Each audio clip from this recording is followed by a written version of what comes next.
Good morning, everyone, and welcome to one of the many dump zones in my house. Today, we're going to be tackling it and we're going to be turning it into a more beautiful and useful space. Ideally, it's going to become something of an office area. So the first thing I've got to do is clear all the stuff that has been dumped here over the last few months. I have actually attempted to revamp this area a few times, and it's been a few different things. It was a dining room, first and foremost. This is a kind of long lounge diner. So it was initially a dining room. It had a dining table. It had a big Welsh dresser, which we kept all the plates and glasses in. And that was great for a little while. Just for a little while, though, because the dining table became a dump zone, a permanent dump zone, and so did the Welsh dresser, and it got full of all the stuff that I couldn't think of a home for, and it just ended up to be this huge dump zone.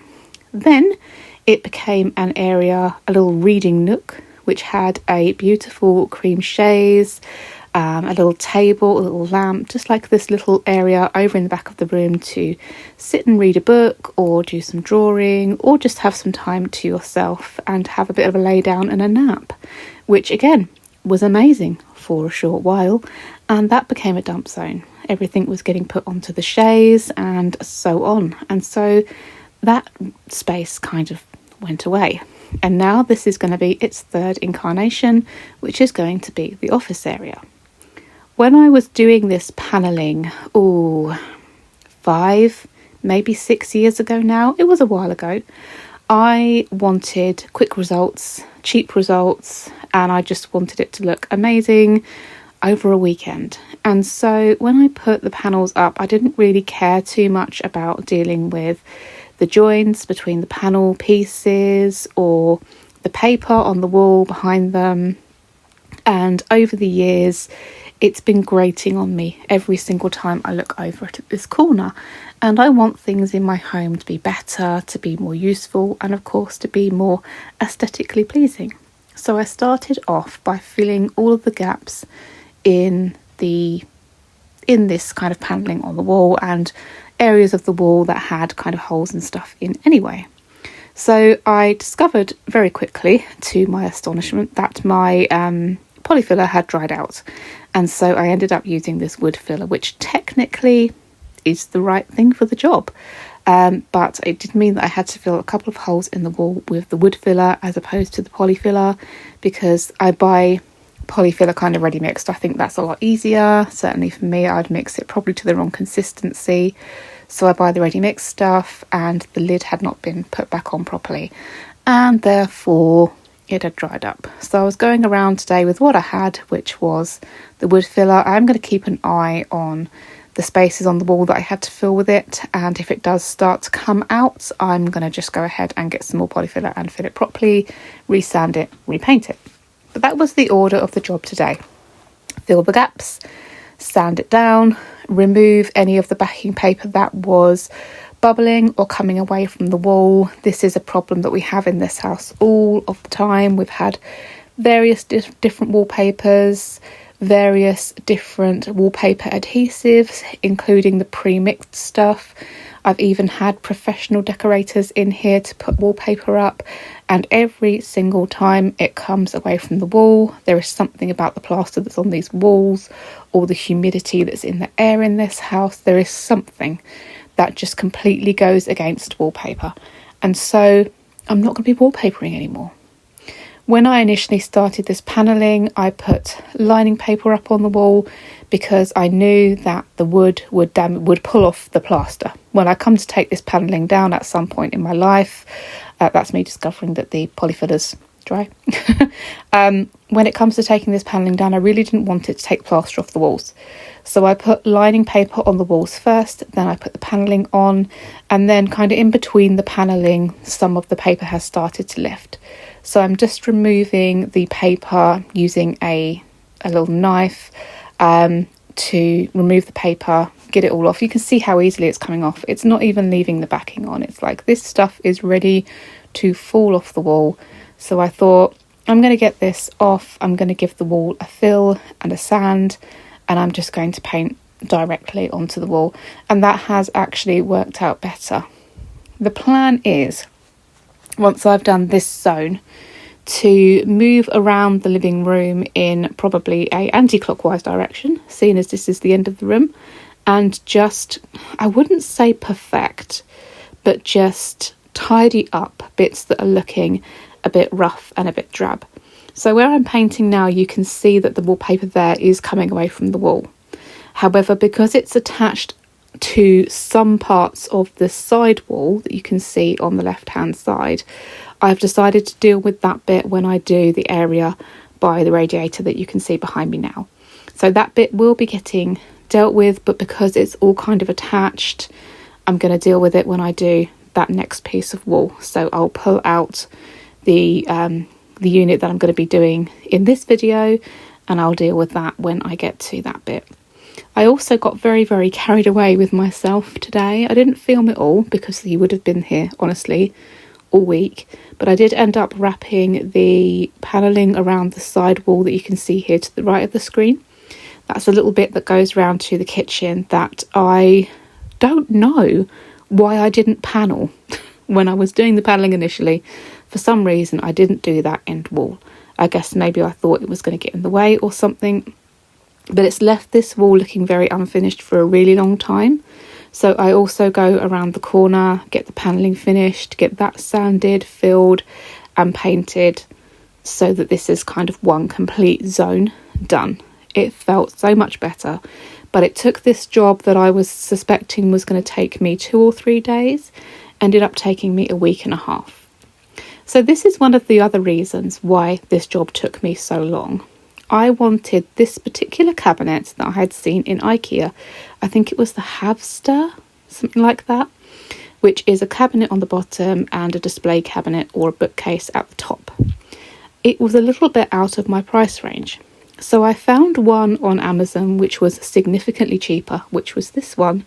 However, it was in the wrong colour.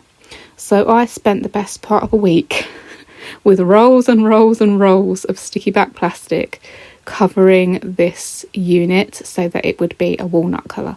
I absolutely love it, but my goodness, was it an awful, awful thing to do. It was no fun at all.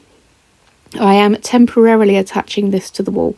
I already have holes in the wall. I know that this is not the correct way to attach a piece of furniture to the wall. Don't come for me. I know.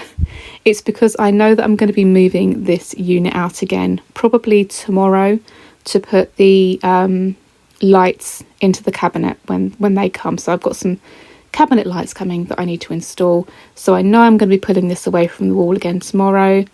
And each night, as I've been doing bits and bits of this unit, I have been pulling it away from the wall, doing the bits that need doing, and then putting it back on the wall. So I've got these 2 holes here. It's just more of a convenience to have the straps going up like this than it is to have them going down the back.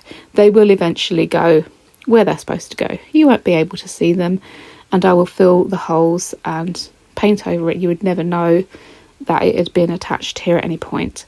I also am not sure that this is going to be the final position of the unit, so I don't want to put wall plugs and stuff in just yet. This is just here for peace of mind, really, that it's not going to go over. It's unlikely to, it's quite stable, but I don't want it going over in the night or on somebody when they open the doors or whatever, so just attaching it temporarily.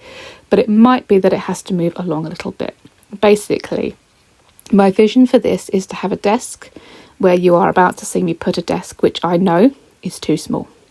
I actually want a really long piece of walnut coloured worktop that's going to run the whole distance. So the divider piece of the cabinet and the bookcase will be removed, and a big piece of worktop will go all the way along, so through the cabinet and all the way to the back wall, be attached to the wall, and it might have a couple of pretty antique brass legs.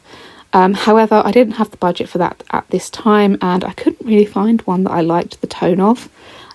So this will do for now. I need this done to a certain degree by September. My daughter is going into her GCSE years at school, and I really want there to be a desk available for her to use. So I have ordered a temporary, I think this was like $27.99, something like that on Amazon, just a cheap desk that will fit the bill for the time being until I can get that perfect piece of worktop, countertop, even MDF, and cover it if necessary if I can't find the right thing. But it's just going to fill the gap for the time being. So I know that this is a little bit too small, and I know that it's got a slightly cooler tone on the walnut than the cabinet does, but for now it's going to do the job. I'm just plugging in the how do I say this without setting everybody off? The dot. I'm going to plug in the dot. The artificial intelligence dot, so that I can have some music while I get on with the rest of the stuff around the house. And then that will be the desk set up for my daughter, ready to go when she needs to do her GCSE work. I also invested in this little roll-in unit again. I was looking at the IKEA Alex drawers. I thought they would be perfect for this, but again, they were out of my budget. I found this little drawer set on Amazon, very cheap. I can't remember how much, very cheap it would have been to fit my budget. And again, I covered it in the Fablon. Now, you can see there's a couple of pieces that I have missed. I'm just waiting for a new roll to come so that I can kind of go over those and make sure they're done properly. But for now, let's hang our beautiful picture. I got this from the range. We had a bit of a hoo-ha getting it delivered. I won't pretend we didn't. And it did arrive damaged, unfortunately. So not great scores for the range. But if you've got a car, go down there. They've got some great wall art for a really reasonable price. I think this was something like $21.99. And then I got a little rechargeable gallery light to go over the top of it. Looks really, really lovely at night time when it's all lit up. I will try and show you a little clip at the end with it all lit up, but my camera is not a huge fan of the darkness, and so it might be a little bit kind of glitchy in its thing. The thing I like about this rechargeable light, aside from the fact that I don't have to run wires everywhere, is that you can angle it whatever way you want to. So it can be kind of angled forward a little bit for my daughter to do her homework, or it can be looking at the picture as it is at the moment. So the cabinet here, I'm just putting some bits in, just bits that I've got floating around to kind of hold places until I find kind of decorative items that I want to put in there permanently. I don't have any bits at the moment for it specifically, but I do want to put stuff in here to stop it from becoming a dump zone. This area is well known for being a dump zone. I don't want things to get dumped here, and so I'm just going to put a few bits in for the time being, just to hold space until such point as I can find the perfect pieces to go into this cabinet. I think particularly at Christmas it's going to look really, really gorgeous over here with some nice Christmas ornaments and lights and things. I'm also going to be getting a basket to go on top that I can put a couple of throws in, and there will be a fake plant where I've just put that vase on the top there. So now it's really just going around and making it pretty for the time being. I'm really pleased with how it's come out. I think this space is now going to be usable, but I'm going to have to keep on top of making sure everyone cleans up after themselves. But yeah, I really hope that you've liked this little mini transformation.